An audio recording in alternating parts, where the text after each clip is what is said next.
안녕하십니까. 가스펠 최와 함께 최우선 목사입니다. 지난 시간에 이어서 오늘 두 번째 시간을 갖고자 합니다. 지난 시간에 죄에 대해서 이렇게 말씀을 드렸었죠.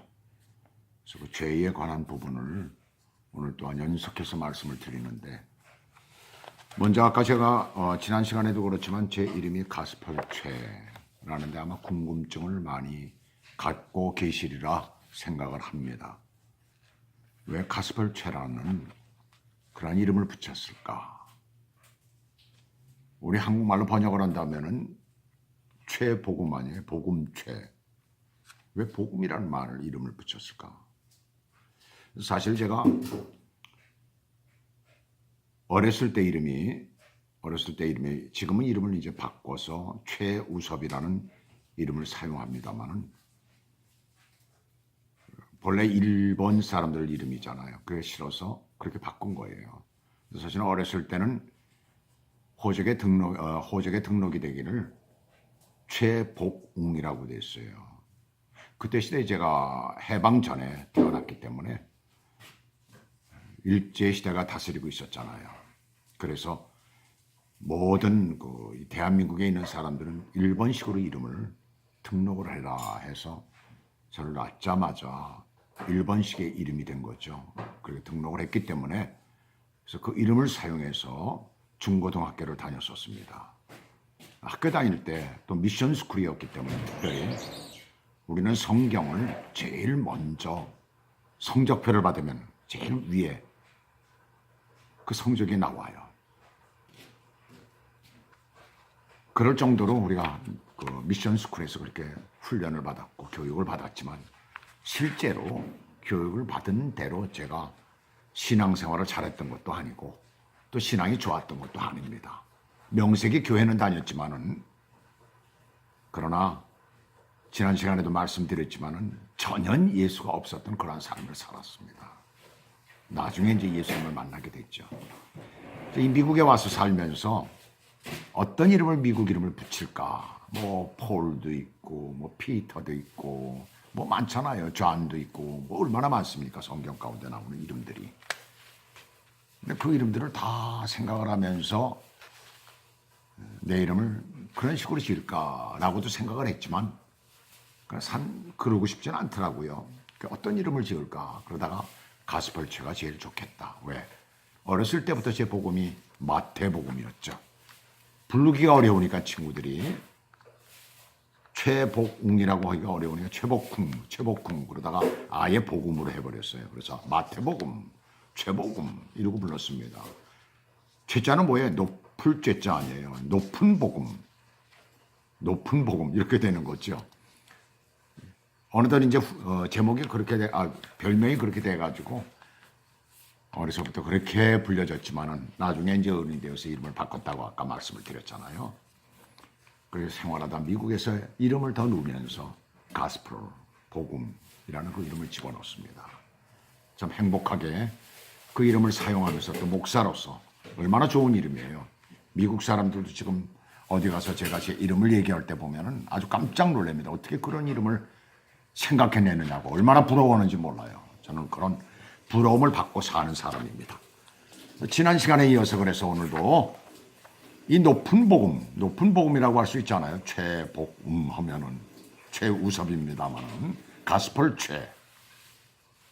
최와 함께 하면서 성경 공부를 다시 오늘 두 번째 시간을 갖고자 합니다.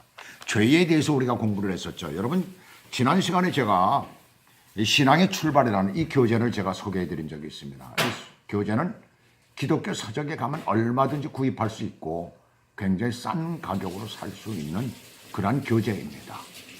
그래서 이 교재를 가지고 여러분들이 집에서 복습도 하고 예습도 하고 그러면 성경 공부가 훨씬 재미있어질 거예요.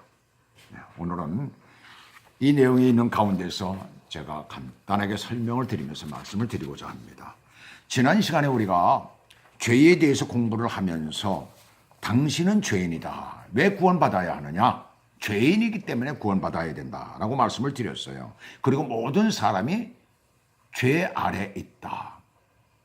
그래서 로마서 3장 23절에 모든 사람이 죄를 지었음에 하나님의 영광에 이르지 못하더니, 그 죄는 우리의 조상인 아담과 하와로부터 시작이 됐다. 그 원죄가 있어서 그 원죄가 우리에게 유전되어져 왔다라고 말씀을 드렸습니다.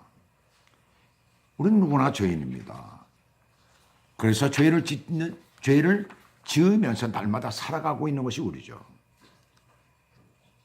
요한일서 1장 8절을 보시게 되면 거기서 이렇게 말씀을 하고 있습니다. 네가 만일 죄가 없다라고 한다면 너는 너 자신 스스로 속이고 그리고 거짓말하는 자다라고 이렇게 말을 하고 있습니다.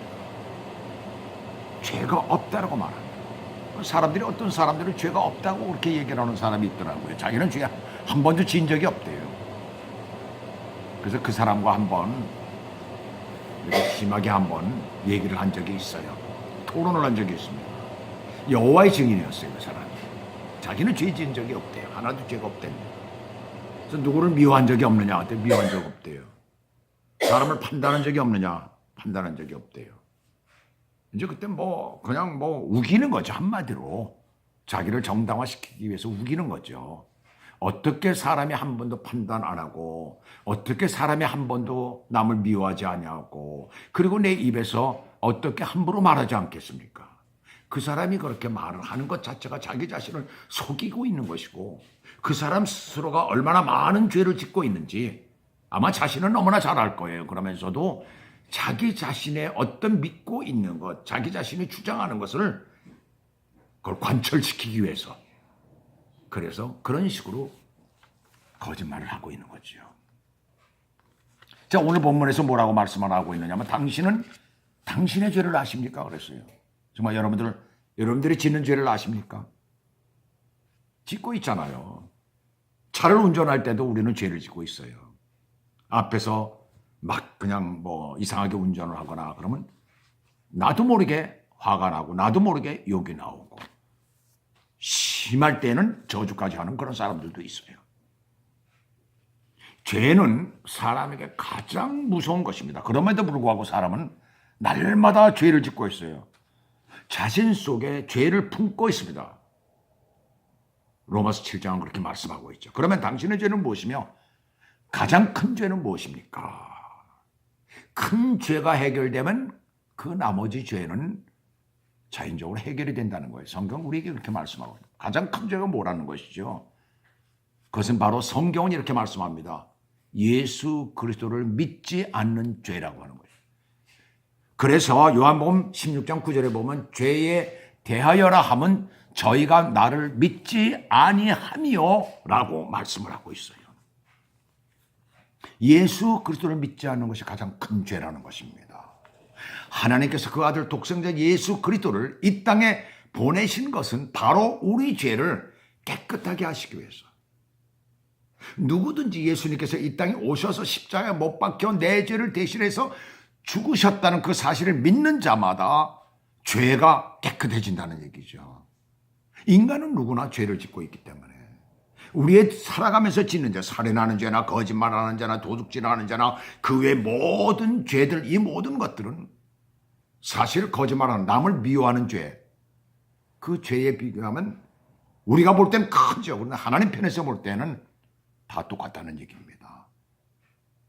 그러나 가장 큰 죄는 뭐냐? 예수님을 믿지 않는 죄라는 거죠. 예수님을 믿지 않으면 그 죄들이 다 우리 안에 들어옵니다. 그러나 예수를 믿으면 그 모든 죄가 다 사해진다라고 성경은 우리에게 말씀하고 있습니다. 저희가 나를 믿지 아니하며, 그래서 죄를 지은 사람은 어떻게 돼요? 심판을 받는다는 것입니다. 반드시 심판을 받는다는 것이지요. 그리고 죄를 지은 사람에게 어떤 일이 벌어지고 있어요? 고린도서 1장 21절에 보면 하나님과 원수가 된다라고 말씀하고 있습니다. 또 뭐예요? 우리 가운데 진노가 임한다고 그러고, 또 사망하게 된다고, 또 영원한 벌을 받는다고 그랬어요. 요한계시록 성경의 제일, 신약 성경의 제일 마지막 부분에 있는 성경이죠. 그 성경 가운데 보게 되면 뭐라고 말씀하고 있습니까? 말씀이